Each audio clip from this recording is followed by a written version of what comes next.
पाकिस्तान और ऑस्ट्रेलिया के दरमियान इस वक्त दूसरा वनडे एडिलेड में जारी है विद सम फॉल्स, क्योंकि एक कैच तो हमने छोड़ा है। इस वक्त 3 आउट हो चुके होते हैं, लेकिन फिलहाल 2 खिलाड़ी ऑस्ट्रेलिया के आउट कर दिए हैं और दोनों शाहीन शाह अफरीदी ने आउट किए। टू द आयरनी इज के शाहीन शाह अफरीदी ने यह कैच गिराया, लेकिन फिर अगले ही ओवर में उन्होंने डार्सी शॉट को आउट भी कर दिया। तो इस वक्त एडिलेड में जारी है पाकिस्तान का मुकाबला ऑस्ट्रेलिया, और स्मिथ जो है वो इस वक्त क्रीज पे मौजूद हैं और स्मिथ के विकेट जो है वो बहुत ही ज़्यादा क्रूशल है। वैसे पाकिस्तान की टीम में कोई तब्दीली इस वक्त नहीं की गई है। They are going with the same team, although कि ये कहा जा रहा था, चमोया थी कि शायद कोई तब्दीली हो, शायद कोई अनफिट हो, लेकिन Naseem Shah he is looking on song as well.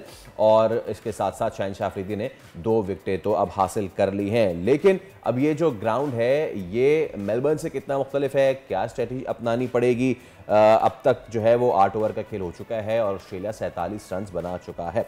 हम बात करेंगे क्रिकेट एक्सपर्ट फवाद मुस्तफ़ा हमारे साथ मौजूद है। फवाद भाई, good morning. We would have love to see 3 chips down, लेकिन 2 खिलाड़ी आउट हुए हैं। आगाज कैसा देख रहे हैं पाकिस्तानी बॉलर्स का? देखिए, आगाज अच्छा रहा। ऑल्दो जैसा आपने बताया कैच छूट गया था, बट मसला सारा ये है कि आप 4 तेज बॉलर्स के साथ जा रहे हैं। जो 10 ओवर्स हैं वो आप कराएंगे पार्ट टाइम बॉलर्स के साथ। तो अगर तो हम आउट नहीं करते तो फिर मसला ज्यादा खराब हो सकता है। तो कोशिश वही होनी चाहिए कि हम आउट कर लें और जो हमारा टारगेट है 250 के अंदर आउट करने की कोशिश करें, क्योंकि वो जो 10 ओवर्स हैं फिर उसमें इतने रन बन जाएंगे कि मेरे ख्याल से मैच जीतना मुश्किल हो जाएगा। तो ये जो अप्रोच है 4 तेज बॉलर वाली, वो यही होगी मोस्ट प्रॉब्ली कि आप 40 ओवर्स के अंदर ऑस्ट्रेलिया को आउट कर लें। एब्सोल्युटली हाँ, लेकिन जाहिर सी बात है, आपने 250 का भी कहा। अच्छा ये बताएं कि फवाद भाई, मेलबर्न से कितना मुख्तलिफ है यहाँ का पिच एडिलेड का? क्या स्कोर पाकिस्तान जो है उसको कहना चाहिए कि हाँ ये सेफली हम चेस कर सकते हैं विदाउट एनी एक्सीडेंट?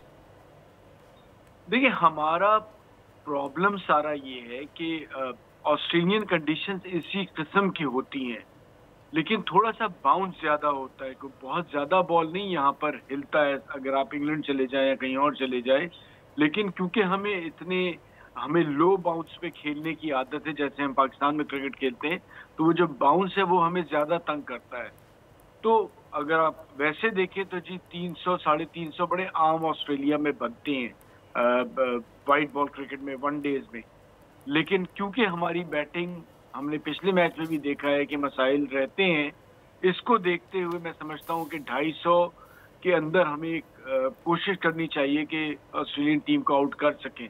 बात अगर 300 प्लस पे गई तो फिर मेरे ख्याल से थोड़ी सी मुश्किलात होंगी। स्कोर तो बनता है, लेकिन फिर बहुत अच्छी और तगड़ी क्रिकेट खेलनी पड़ेगी आपको। अच्छा, वैसे फवाद साहब, किन प्लेयर्स से जो है वो हम उम्मीदें लगा सकते हैं? देखिए, प्लेयर्स से तो बेसिकली सारे, अगर आप जो भी खेल रहे होते हैं, आप ये कोई इंडिविजुअल गेम तो है नहीं, ये टीम गेम है। तो 3-4 बैटर्स को परफॉर्म करना पड़ता है। इसी तरह बॉलिंग में तो ऑलमोस्ट सबको ही करना पड़ता है, तभी जाके मैच जीते हैं।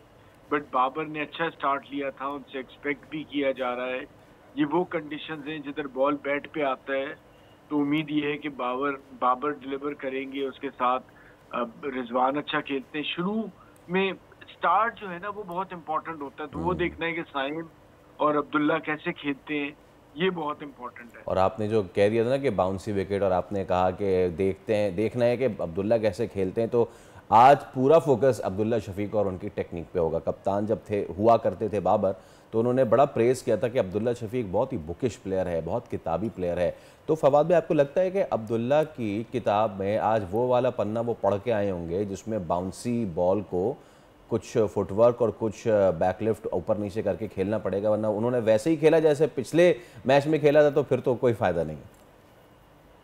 देखिए फैसल, मुश्किलात होती हैं ऑब्वियसली। आप एक यंगस्टर हैं, आपने भी क्रिकेट का आगाज किया है। हमने तो ऑस्ट्रेलिया में, मैंने आपको पिछली बार भी जैसे बताया था कि हम इस तरह से, जब आपने जैसे भी आज टीवी पे बुलाया है, नींद से उठते थे तो हमेशा जावेद मियां खेल रहे तो मुंह से मुसलसल जा चुके। तो ऐसी बात नहीं है, लेकिन उम्मीद है कि बेहतर क्रिकेट खेलेंगे और खेलनी चाहिए। और अब इस पे क्या कहा जा सकता है, मेरे ख्याल से शान मसूद को इस टीम में होना चाहिए था, क्योंकि इन कंडीशंस में वो बहुत बेहतर खेलते हैं। अब वो खैर सेलेक्ट नहीं हुए, वो टीम का हिस्सा नहीं है। लेट्स सी ये खिलाड़ी कैसे खेलते हैं। उम्मीद पे दुनिया कायम है। पिछले मैच में भी हमें ने बहुत बड़ी और बहुत अच्छी क्रिकेट खेली। लेट्स सी क्या होता है, बट मैं समझता हूँ कि 250 तक का टारगेट जो है ना, उसके अंदर हमें रोकना चाहिए, और 250 हम कर भी सकते हैं। लेकिन बात 300 प्लस पे गई तो फिर वो टेक्निक और सारी चीज़ें जो हैं सबके ट्रायल भी हो जाएंगी ज़्यादा। फिलहाल करंट रन रेट के हिसाब से तो 300 ही लग रहा है, अगर इसी हिसाब से मामला चलते रहे। क्योंकि ऑस्ट्रेलिया में एक चीज़ अब जो देखी वो ये कि विकेटें गिरती रहें, but you keep on going with the flow. एक तो चीज़ है। दूसरी ये, पिछले मैच में नसीम ने बता दिया कि भाईजान अगर आप इन बॉलर्स के आगे भीगी बिल्ली बने तो फिर ये आपको ऐसा दबोचेंगे कि फिर आपकी नहीं चलेगी। अगर तो आज शुरू में सायम चार्ज पे जाते हैं, डू यू थिंक कि फिर थोड़ा मामला बेहतर हो सकता है? बिकॉज हमने देखा कि बहुत ज़्यादा बॉक डाउन होकर हम खेल रहे थे जब बैटिंग कर रहे थे पिछले मैच में। वैसे जो आपने बात की वो बिल्कुल ठीक है। ऑस्ट्रेलियंस जिस तरह खेलते हैं अब, बल्कि अब आजकल जितनी भी मुल्कों में वनडे क्रिकेट खेली, विकेट आउट होने से उन्हें कोई फर्क नहीं पड़ रहा होता। वो अपने शॉट्स नहीं रोकते, वो खुल के खेल रहे होते हैं। ये हमारी अप्रोच अभी भी काफ़ी हद तक वही है कि हमारे अगर आउट होते हैं तो फिर हम लंबा खेलने की तरफ चले जाते हैं कि जी किसी तरह 50 ओवर पूरे खेलने हैं और आखिर में जाके वही 80s वाली क्रिकेट खेलनी है। बट अगर दुनिया भर में आप सारे मुल्कों को उठाएं और उनकी क्रिकेट को देखें ज़्यादातर, तो उनके खिलाड़ी अगर आउट भी होते हैं तो जो नया खिलाड़ी आता है वो अपने शॉट्स नहीं रोकता। तो मेरा कहना है कि अपने शॉट्स ना रोके। जिस तरह से हम एक खौफ में नज़र आ रहे थे पहले वनडे में, वो ना करें। हार जीत तो खेल का हिस्सा है, खुल के खेलें। एब्सोल्युटली। अच्छा फवाद भाई, एक और चीज़ वो ये कि जब हम बॉलिंग की बात कर रहे हैं और अब हमें 2 पार्ट टाइमर से जाना पड़ेगा, क्या रिजवान सोच रहे होंगे या क्या उन्होंने स्ट्रैटेजी बनाई होगी कि फ़र्ज़ कीजिए हमारा प्लान ए तो 4 पेसर्स 10 विकेट्स, फ़र्ज़ कीजिए अगर ये नहीं होता तो हम कितना ज़्यादा उन पर रिलाई कर सकते हैं? पूरे 5 ओवर डलवाएंगे या फिर बीच में a one off from Saim, a one off from Salman Ali Agha? देखिए, ये देखा जाता है आप जब चांस लेते हैं कि किस तरह का पहला ओवर किया। कम से कम आप 2 ओवर तो देते ही देते हैं। फिर उसके साथ फिर प्लान किया जाता है। जहां तक रिजवान की कप्तानी का ताल्लुक है तो नज़र आ रहा है पिछले मैच में भी और अभी भी कि वो एक बेहतर कप्तान है। उनका बड़ा अच्छा कप्तानी का एक्सपीरियंस है, तो वो उसी हिसाब से मैनेज करेंगे। लेकिन एक हमारा ये एरिया ऑफ कंसर्न तो है ना कि हमने 10 ओवर साइम से और सलमान अली आगा से करवाने हैं, तो वो तो एक थोड़ी सी परेशानी वाली बात तो है। ये एक हमारा थोड़ा सा कमज़ोर एरिया तो है। बट लेट्स सी किस तरह से गेंदें होती हैं, किस तरह से हम आगे जाके खेलते हैं। अगर हम आउट करते रहते हैं फिर तो कोई मसला नहीं होगा, आप कुछ ना कुछ करके उनसे बॉल करा ही लेंगे और वो अगले जो बैटर हैं उनको भी इतना आसान नहीं होगा अगर आपकी विकेटें गिरती रहती हैं। लेकिन अगर ये सेट हो जाते हैं और लंबा खेलते हैं तब मसाइल आएंगे। तो फिर वो जो 10 ओवर हैं अगर उसमें 80-90 रन आ गए तो वही सारा फर्क डाल देंगे। एब्सोल्युटली। चलिए देखते हैं कि पाकिस्तान की बॉलिंग जो है, आगाज़ तो अच्छा किया है लेकिन लेट्स सी कि विकेट लेना बहुत ज़रूरी है। इस वक्त जो प्लेयर क्रीज पे खड़ा है इंग्लिश का और स्मिथ का, दैट्स वेरी डेंजरस। बहुत शुक्रिया, फवाद मुस्तफ़ा हमारे साथ मौजूद थे। तो इस वक्त वो 10 ओवर में 60 रन कर चुका है, 2 खिलाड़ी आउट हैं। Let's see how things go bye.